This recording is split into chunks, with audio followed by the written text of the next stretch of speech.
Hay una frase en Batman que dice, o mueres como un héroe o vives lo suficiente para verte convertido en el villano. Esa frase le queda perfecta a Messi.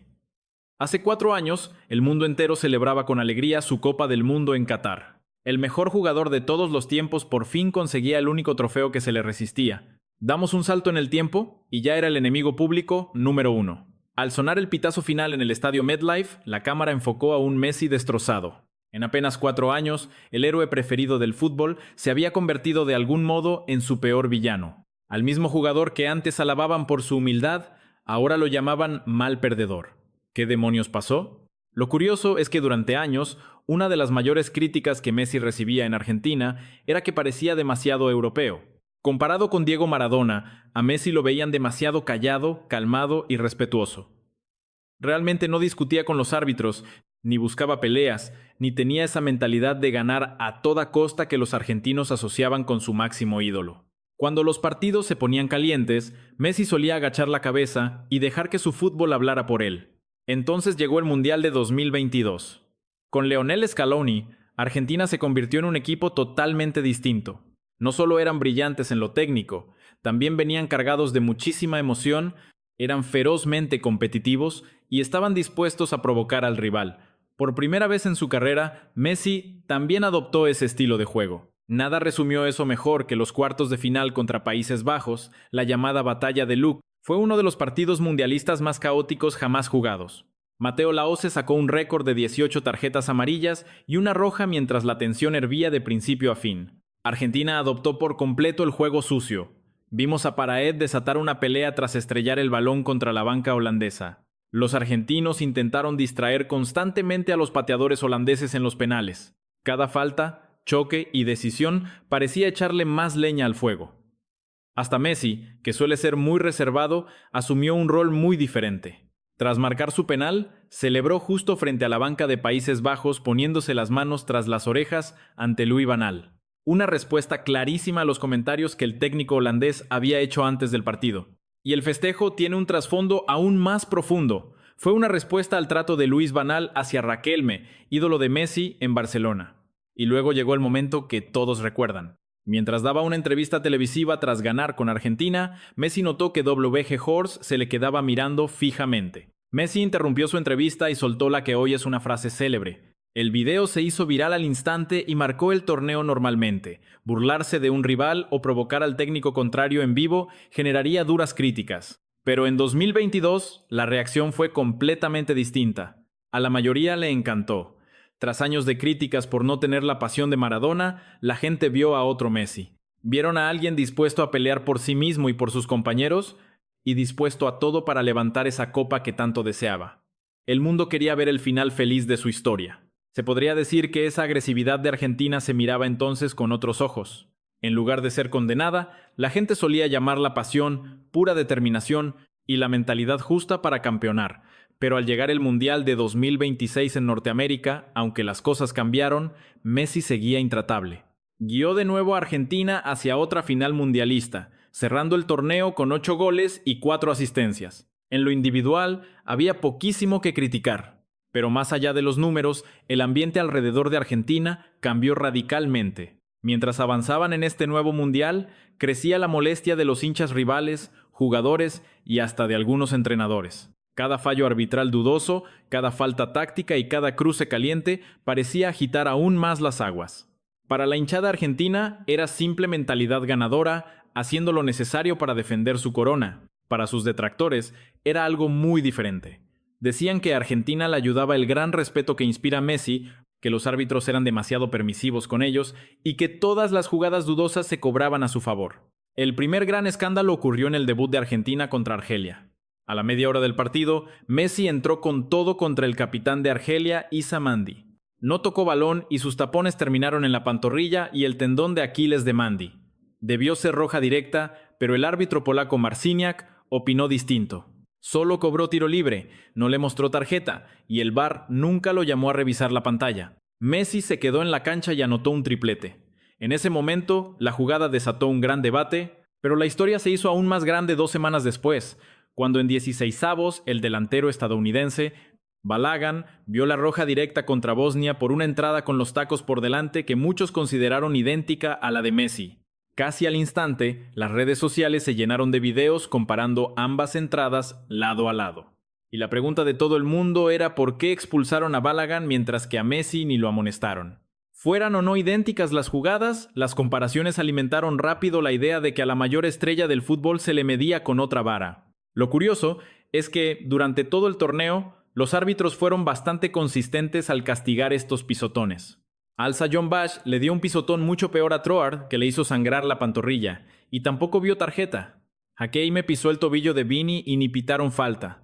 Y al final, la roja a Balagan, de la que todos hablaban, fue anulada. De hecho, desde el primer momento, casi todos coincidieron en que no era para tarjeta roja. Así que, en parte, la decisión de no expulsar a Messi fue bastante coherente con el arbitraje del torneo, sobre todo en esa clase de jugadas. Pero la polémica no paró en el partido contra Austria. Argentina selló su pase a la siguiente ronda con un duro 2-0, pero tras el silbatazo, el gran tema fue la jugada previa al primer gol de Messi. El técnico austriaco, Ralf Rangnick, estaba furioso. Aseguraba que McAllister le había hecho falta a Schlager justo antes del gol. Por su parte, el árbitro no vio falta en directo y nadie lo llamó desde el VAR. Esto avivó la sospecha de que a Argentina la medían distinto. Y mientras avanzaban en las eliminatorias, el ruido no hacía más que crecer. Fijémonos en los octavos de final contra Egipto. La albiceleste perdía 2-0, al borde de una de las mayores sorpresas de los mundiales, cuando Egipto creyó haber marcado el tercero. Mustafa Siko definió una jugada brillante. Pero tras una larga revisión del VAR, anularon el gol por una falta cometida mucho antes en la jugada. La decisión dividió opiniones de inmediato, porque poco después, Egipto reclamó un penal clarísimo cuando Mohamed Salah cayó dentro del área, pero el árbitro dejó seguir. La afición sentía que era la misma falta cometida sobre Landro Martínez. Argentina aprovechó el momento y firmó una remontada épica para ganar 3-2. Pero las consecuencias fueron enormes. La Federación de Fútbol de Egipto lanzó un duro comunicado. Declararon que no podían callarse ante lo que veían como un arbitraje tendencioso, pues además de lo de Salah, denunciaron un tirón de camiseta de McAllister no pitado. La furia de Egipto tras ese partido fue lo que empezó a cambiar la opinión pública. Si tienes al entrenador y a sus futbolistas diciendo abiertamente que la FIFA quiere que gane Argentina y que el torneo está comprado, la prensa va a estallar. De pronto, los aficionados neutrales veían a Egipto como la víctima humilde aplastada por el gigante, y los cuartos de final contra Suiza sumaron más leña al fuego. Con el partido 1-1, Paredes fue amonestado por una falta sobre Embolo. El VAR revisó la jugada y se vio que Embolo en realidad se había tirado. Como ya tenía amarilla, fingir le costó la expulsión. Al final, Argentina ganó 3-1 en la prórroga, cuando antes de la roja todo iba 1-1. El seleccionador suizo, Muratiakin, no ocultó su enorme enfado al terminar. Dijo que los habían eliminado por una decisión arbitral que calificó de totalmente inaceptable. Así que, cuando Argentina llegó a semifinales contra Inglaterra, el enfado de rivales y neutrales ya estaba al límite. La albiceleste volvió a ganar, esta vez 2-1 con un cabezazo agónico de Lara Martínez para meterse en otra final de Copa del Mundo. Pero, de nuevo, el fútbol no fue lo único que acaparó las portadas. Tras el final, varios futbolistas celebraron con una pancarta que decía las Malvinas Argentinas, en referencia a las disputadas islas Falkland. Aquel mensaje político desató otro escándalo mundial, y Messi no tenía intención de calmar las aguas. Al preguntarle por las constantes críticas a Argentina, las ninguneó por completo. Para los hinchas, sus palabras demostraban que al equipo ya no le importaba lo que dijeran fuera. A ojos del resto, confirmaba la sospecha de que los vigentes campeones se habían cerrado en una mentalidad de nosotros contra el mundo, lo que generaba aún más polarización en su camino a la gran final. Con todo esto encima, cuando llegó el día de la gran final, mucha gente estaba rezando por la caída de Messi y su equipo, y se les cumplió el deseo. Desde el primer silbato, el plan de España funcionó justo como Luis de la Ente lo imaginó. En lugar de mandar a alguien a perseguir a Messi, defendieron en bloque. Rodri, Fabín Ruiz y Dani Elmo poblaron por completo el mediocampo, cortaron cada línea de pase, aislando al capitán de Argentina de sus compañeros. Messi simplemente no podía entrar en juego. En 120 minutos apenas sumó 54 toques. Ni una sola vez pisó el área de España. Por supuesto, no solo Messi la pasó mal. Argentina casi ni atacó, siendo el primer equipo en la historia de los mundiales en jugar los 90 minutos de una final sin un solo tiro al arco. Mientras España consolidaba su control, la frustración empezó a desbordarse. Incapaces de romper ese dominio asfixiante, Argentina solo recurrió a faltas tácticas, golpes y a romper el ritmo del partido con un juego demasiado físico. Pero España no se dejó arrastrar por ese caos. Mantuvieron la calma, movieron el balón y simplemente tocaron frente a la agresividad argentina. Con los minutos, España se veía más y más tranquila, mientras Argentina se desesperaba cada vez más. Y ahí fue cuando ocurrió el incidente de Cucura, con los jugadores argentinos rodeando al árbitro protestando la roja de Enzo. El lateral izquierdo de España, Maru Correa, se acercó al grupo. La repetición de televisión mostró cómo le decía algo brevemente a Lionel Messi mientras se tocaba el labio por un segundo.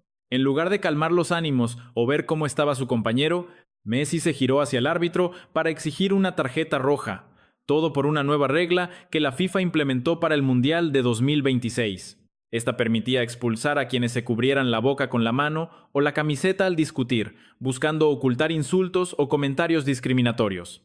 Ya habíamos visto la expulsión de Alon contra Turquía por hacer exactamente eso. Para muchos, ese incidente hizo ver a Messi desesperado, intentando cualquier táctica posible para sacar ventaja, justo cuando Enzo Fernández se iba expulsado por recibir una segunda amarilla. Antes, Rice le habló a Messi tapándose la boca, y él no se quejó, pero ahora buscaba la expulsión de Cucúa por una falta menor.